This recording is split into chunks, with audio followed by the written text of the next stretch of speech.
왜냐하면 세계의 경기의 모멘텀을 가장 잘 드러나는 데가 한국하고 대만이라고 생각을 하거든요. 그래서 꼭 길게 보면 무릎 이하로 지금 주가가 내려온 거는 맞다고 저는 생각을 합니다. 예. 파워풀하게 강하게 회복을 보이지는 않을 것 같습니다. 왜냐하면 뭐 몇 달을 놓고 투자하는 건 모르겠지만 1, 2년 아니면 그 이상 놓고 투자를 하면 지금은 오히려 하여간 지금 오늘 그 미국 증시가 4거래일째인가요? 그 계속 상승을 해왔는데, 네. 지금 이 미국 증시의 흐름을 어떻게 보시나요? 한쪽에서는 데드캣 바운스 아니냐 이런 의견도 있고요. 바닥 확인이 되고 뭔가 추세적으로 반등이 지속되는 거 아니냐 긍정적으로 보는 의견도 있는 것 같거든요. 그러니까 저는 이렇게 생각을 합니다. 제가 어제 제 유튜브에도 올렸는데 기본적으로 한국 시장이 먼저 바닥을 찍고 시차를 두고 미국 시장이 바닥을 찍을 것 같아요. 그게 어떻게 보면 우리가 이제 고점도 코스피가 작년 여름에 고점을 3,300을 찍고 미국 시장은 금년 1월에 고점을 찍지 않았습니까? 그래서 네. 한국 우리 산업이나 경제가 과거보다는 다이나믹하진 않아도 여전히 세계 경제의 레버리지가 가장 큰 산업 구조를 갖고 있거든요. 그래서 우리는 그렇게 느끼진 않지만 기업이 특히 주가는 선행적으로 그거를 반영한다고 저는 생각을 합니다. 그리고 외국 투자가들은 특히 모멘텀을 많이 보는 투자가들은 한국의 월별 수출입 데이터, 산업 생산을 아주 면밀하게 봐요. 한국 전혀 투자 안 하는데도. 왜냐하면 세계의 경기의 모멘텀을 가장 잘 드러나는 데가 한국하고 대만이라고 생각을 하거든요. 그래서 저는 큰 그림을 보면 우리나라 시장이 3분기에 바닥을 찍는다고 생각을 하고 이미 뭐 찍었을지도 모르겠어요. 그리고 삼성전자도 큰 흐름을 아마 내년 상반기에 영업이익률이 바닥을 치지 않나. 그러면 주가는 이제 선행을 하니까. 그리고 이제 큰 변수가 환율이거든요. 왜냐하면 지금 뭐 전 세계적으로 달러가 초강세고 국내 증시 같은 데는 원 달러가 계속 올라가면서 이제 외국인이 판다고 이제 그런 식으로 많이 해석을 하는데 아마 일본이 초저금리를 아마 지금 포기할 것 같아요. 하반기 언제쯤 정확하게 모르겠죠. 왜냐하면 정치적으로도 많이 부담이 가고 실익이 없고 그래서 그렇다면 옌 달러를 우리 원 달러도 많이 따라가니까 환율이 조금 어느 시점이 되면 꺾이면 국내 증시도 좀 여러 면에 있어서 밸류에이션이 일단 사상 최저치 거의 많이 왔고 그다음 외국인 매도도 잦아들거나 순매수로 전환을 어느 시점이 되면 할 것 같고 근데 이제 미국은 조금 시차를 두고 바닥을 전 친다고 보는 게 아직까지 밸류에이션이 조금 부담이 됩니다. 우리나라 시장은 뭐 8배, 8.5배니까 진짜 역사적으로 금융위기 같은 시스템의 위기를 빼놓고 거의 바닥에 다 왔거든요. 절대 밸류에이션도 그렇고 아시아 다른 증시 대비도 디스카운트가 거의 최대치에 도달했어요. 과거 한 1, 20년 데이터를 보면. 근데 미국은 주가가 빠지긴 했지만 아마 제가 전에 몇 달 전에 나왔을 때도 3,800 말씀드렸는데 네. 주가가 한 3,800 밑에 갔다 다시 좀 회복을 하는데 주가는 한 번 더 휘청되지 않을까 그런 생각을 합니다. 지금은 이제 낙관론이 많긴 많지만 아까 말씀하신 뭐 기업이익의 리스크도 있고 그다음에 한국 시장과 달리 여기는 퍼가 22배 작년 연말에서 지금 17배 정도 내려왔지만 여전히 밸류에이션이 꽤 높은 편이거든요. 네. 금리가 올라간다고 치면. 그래서 미국 시장도 하반기에 언제 바닥은 칠 것 같은데 순서는 국내 증시가 바닥을 치고 조금 시차를 두고 미국 시장의 바닥을 치지 않을까. 근데 뭐 바닥을 우리가 정확하게 알아맞히는 건 어려우니까 그런 면에 있어서는 뭐 시장을 조금 더 긍정적으로 이제 봐야 되는 게 아닌가. 리스크 리워드가 조금 더 유리하게 그런 국면으로 가는 것 같습니다. 예. 근데 좀 비관적으로 보시는 분들 입장에서는 그 기업 실적이 어떤 트리거가 되거나 이 경기 침체에 대한 뭐 실업률의 증가 뭐 이러저러한 데이터들이 나오면 혹은 PMI 지수가 확 떨어지는 이러한 것들로 인해서 한 단계 레벨 다운이 확 될 수도 있다, 급락이 될 수도 있다 이렇게 보는 분들도 있거든요. 그러니까 한국 시장은 이미 그런 부분이 많이 반영이 된 것 같고요. 지금 밸류에이션을 보면. 근데 미국 시장은 말씀하신 것처럼 경제 지표가 갑자기 좀 더 안 좋게 나오면 그럴 가능성 항상 있죠. 그러면 주가가 한 단계 좀 더 레벨 다운 할 가능성은 있다고 보이고, 여러 가지 그 밸류에이션을 보고 그다음에 이제 펀드 매니저 서베이 같은 걸 보면 그 파웰이 그 보통 그 푸시라 그러죠. 어느 정도까지 주가 빠지는 거 용납하고 거기서부터는 진짜 좀 더 완화 모드로 들어가느냐. 그게 한 3,500쯤 된다고 월가에서는 생각을 합니다. 아, 그래요?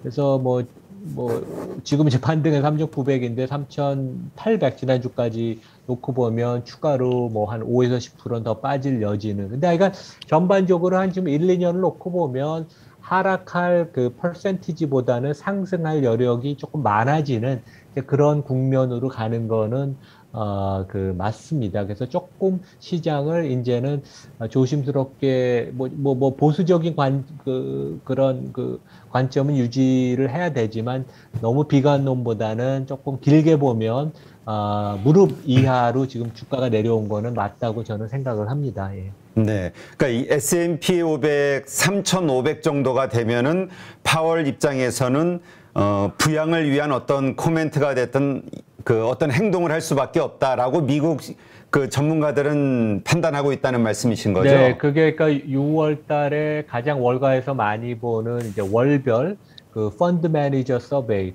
뱅크 오브 아메리카 메릴린치가 하는데 이제 3,500 정도 저 S&P 지수 기준으로. 그래서 지금 파웰은 오히려 지금 그 주가 채권, 주식 채권도 상반기에 많이 빠졌고, 그 다음에 내구재 소비도 꺾였고, 부동산도 이제 모멘텀이 꺾이니까 주가가 여기서 올라가길 바라지 않을 것입니다. 오히려 좀 더 그 경제 심리가, 경제 주체들이 위축되기를 원해서 본인들이 진짜 초강수를 안 두고 경기가 자연스럽게 여기서 슬로우 다운이 되면 그냥 금리 한 3.5%까지 올리고 나면 어느 정도 중립적인 상황이 되니까 자기네들이 훨씬 좀 그 여유, 운신의 폭이 좀 생기는 거 아닙니까? 그래서 오히려 주가가 3,600, 700까지 좀 빠지는 걸 더 원할지도 모르겠습니다. 여기서 주가가 반등하기보다는. 근데 이제 또 시장은 또 암만 연준 의장이도 자기 마음대로 잘 안 되니까. 근데 3,500이 가면 조금 심각하게 생각을 해서 그때는 입장을 좀 많이 선회하고 오히려 경기 침체를 그때는 또 심각하게 또 걱정해야 되는 그런 상황이 될 수도 있으니까요. 예. 네. 지금 많이 하락을 한 상태에서 PER이 한 평균 17배, 18배 정도 된다고 말씀하셨잖아요. 미국 기업들. 네네. 이게 적정 수준이 얼마 정도로 시장은 평가하고 있나요? 그러니까 결국은 당장 올해는 아니지만 15, 6배 정도 그게 이제 미국의 과거 한 20년, 30년치를 보면 그쯤 되거든요. 그래서 길게 보면 금리가 좀 더 올라가면 펀은 조금 여기서부터 더 내려올 여지는 있다. 그래서 주가가 이제 연말이나 언제 하반기에 바닥을 찍고 올라가도 그렇게 파워풀하게 강하게 회복을 보이지는 않을 것 같습니다. 왜냐하면 이제 고금리가 이제 어떻게 보면 이제 우리의 일상이 되고 그 환경 하에서 이제 투자를 할 테니까요. 네. 그러면 그런 차원에서 기술주들 우리 메타라고 할 수 있겠죠. 넷플릭스 고점 대비 50%, 70% 빠진 그런 빅테크 기업들도 많이 있잖아요. 기술주들. 그렇죠. 이러한 기업들 그만큼 빠졌음에도 아직도 비싼 영역대에 있는 건가요? 지금 이제 그 주가들이 많이 빠졌습니다. 그래서 진짜 세계의 최고의 인력을 갖고 최고의 비즈니스 모델이고, 그 다음에 경기 침체가 와도 큰 영향을 안 받을 알파벳 같은 데가 퍼 기준으로 한 20배, 이고, 그 다음에 메타 같은 데도 주가가 많이 빠져서 지금 퍼가 한 12배, 13배, 그 다음에 현금 흐름 기준으로는 한 7, 8배 정도 되죠. 그래서, 일부 주가들은 너무 많이 빠져서 여기서 주가가 더 바닥을 조금 더 하락을 할지 모르지만 주식 시장이라는 게 항상 내가 머리에서 팔고 바닥에서 발에서 사기는 어려운 거 아니에요. 그래서 무릎 이하면 상당히 이제 긍정적으로 봐야 되니까. 그래서 진짜 퀄리티가 좋은 기업들은 너무 과도하게 많이 빠진 그런 면도 있으니까 조금 더 긍정적으로 봐야 되는 게 아닌가 이제 그런 생각을 합니다. 그래서 빅테크 기업들이 하여간 좀 과도하게 많이 빠졌죠, 최근에. 예. 네. 지금 그 작년 가을 정도 한국에서는 메타버스에 대한 기대감과 열풍이 뜨거웠었잖아요. 그렇죠. 미국도 그랬습니다. 그랬었고요. 네. 예. 근데 지금 미국의 그 메타버스와 관련된 뭐 오큘러스니 뭐니 뭐 신작들이 나온다, 신제품들이 나온다 이런 얘기가 있었는데 현재 분위기는 어떻습니까? 그러니까 최근에 보면 여전히 이제 메타버스가 뭐냐, 그것에 대한 그 정의가 아직까지는 이제 미국 전체로 실리콘밸리에서도 아직 이루어지지 않은 것 같고, 메타도 이제 그것에 관해서 약간 그동안 혼선이 많았고, 근데 이제, 저커버그 뭐 CEO의 그 의지는 여전히 강한 것 같고, 근데 이제 적자가 너무 심하니까 뭐 한 15조 원 정도 매년 적자가 투자 개념으로 계속 했었죠. 그래서 최근에는 조금 그래서 이제 뭐 채용 같은 것도 좀 둔화시키는 것 같고 약간 그 속도 그러니까 공격적인 그 속도를 조금 둔화시키는 것 같긴 합니다. 그래서 아직까지는 시장은 메타버스로 인해서 매출이 발생하고 거기서 이제 긍정적인 부분을 반영을 안 시키는 것 같아요. 예. 그렇군요. 지금 테슬라 주가가 계속 등락을 하고 있는데요. 급등락을. 지금 700선 정도 뭐 와 있는데 어떻습니까? 여기에 대해서는 그 싸다라는 평가도 있지만 일론 머스크에 대한 그 뭐라 그러죠? 리스크도 얘기하는 분들이 있거든요.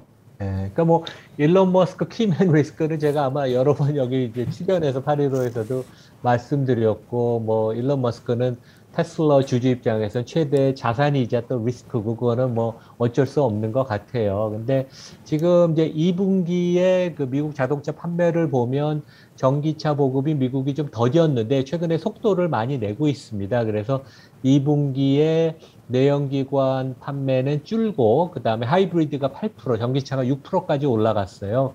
작년만 해도 한 2, 3%밖에 안 됐거든요. 그래서 전기차가 특히 테슬라랑 포드, 복스와겐, 그다음에 현대차가 지금 그 미국에서 상당히 아주 잘하고 있죠. 현대차, 기아차가. 그래서 보급이 늘고 있어서 전반적인 그림은 좋은데 지금 이제 테슬라는 2분기에 그 베를린 기가 팩토리랑 그다음에 텍사스 오스틴 새 공장을 이제 가동을 했는데 보통 이제 이런 그 장치 산업은 신규 공장을 돌리면 물량은 아직 다 안 나오고 고정비가 많이 들어가거든요. 그래서 아마 2분기 실적은 조금 좋지는 않을 것 같고 특히 이제 얼마 전에 그 발표가 된 2분기 그 생산 및 판매 물량을 보면 상해 그 공장을 한 달 이상 닫은 거에 그 충격이 반영이 됐죠. 한 10만 대 정도 생산 차질이 있었다고 그러는데, 그래서 이런 악재들은 어느 정도는 아는 것 같아서 실제 2분기 실적이 좋지 않게 나와도 시장이 그렇게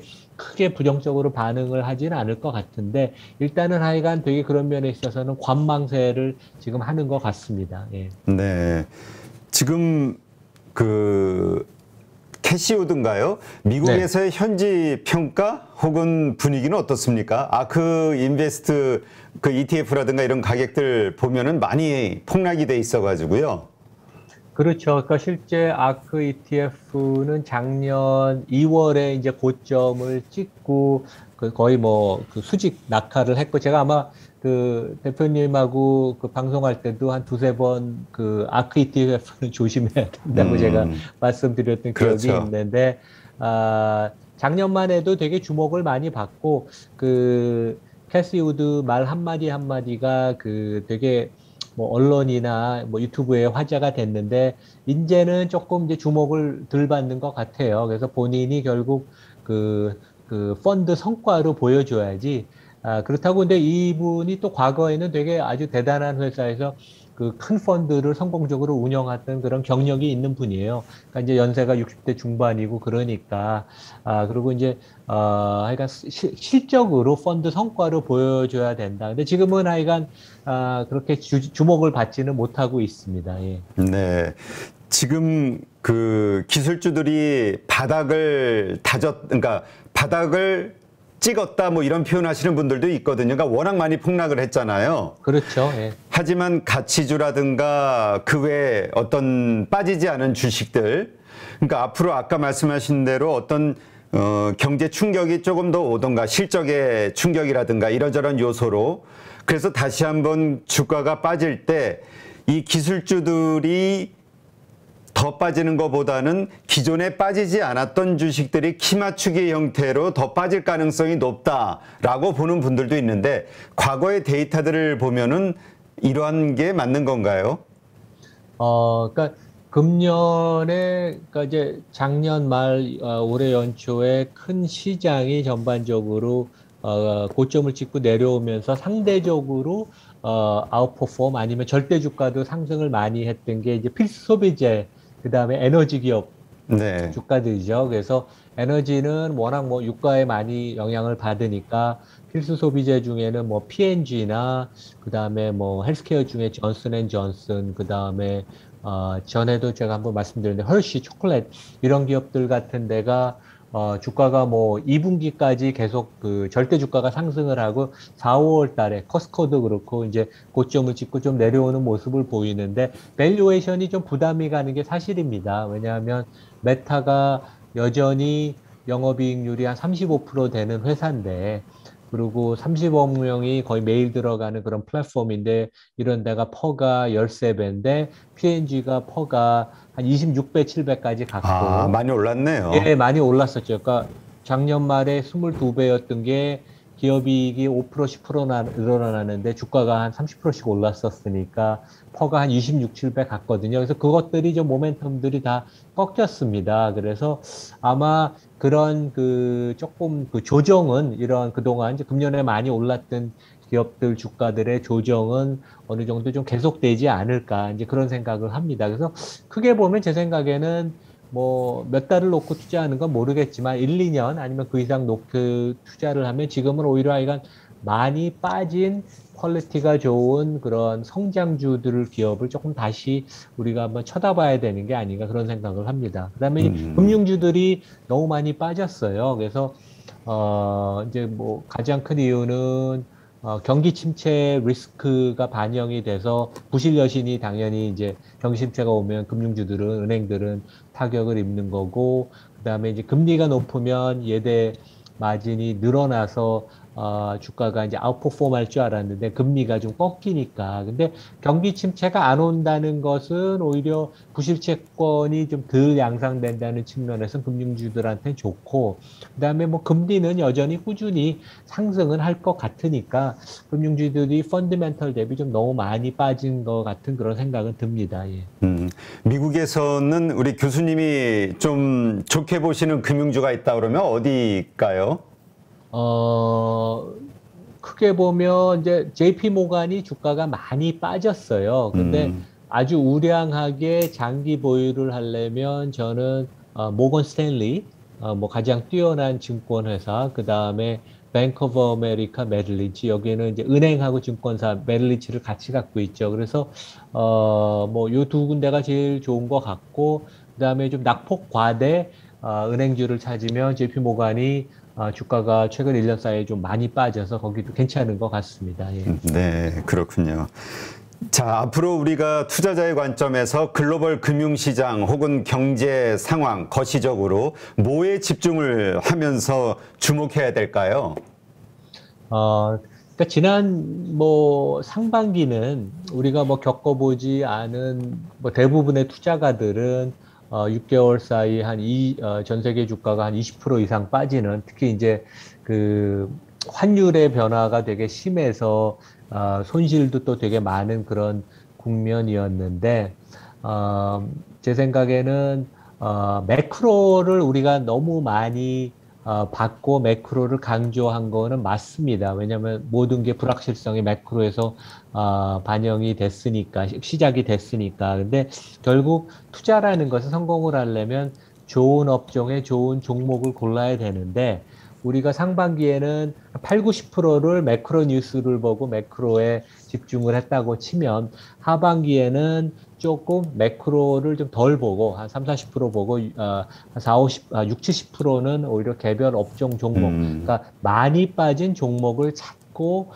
그것이 펀디멘털이 틀림없다면 지난 몇 년 사이에 가장 지금 저렴하게 살 수 있는 그런 기회니까 그래서 좀 업종 종목을 좀 우리가 집중적으로 좀 더 보는데 치중을 하는 게 나중에 몇 년 후에 되돌아보면 좋은 결과를 가져다 줄 것 같습니다.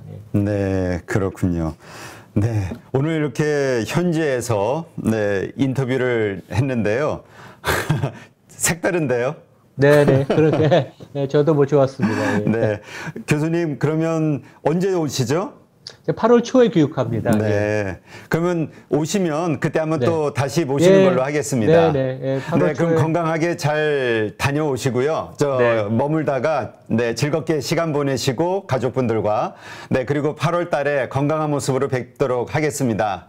네, 감사합니다. 네, 고맙습니다. 네네. 누구나 1시간 안에 200개 종목에서 좋은 종목을 고를 수 있는 그런 능력을 배양할 수 있도록 제가 도와드리려고 그렇게 하고 있습니다.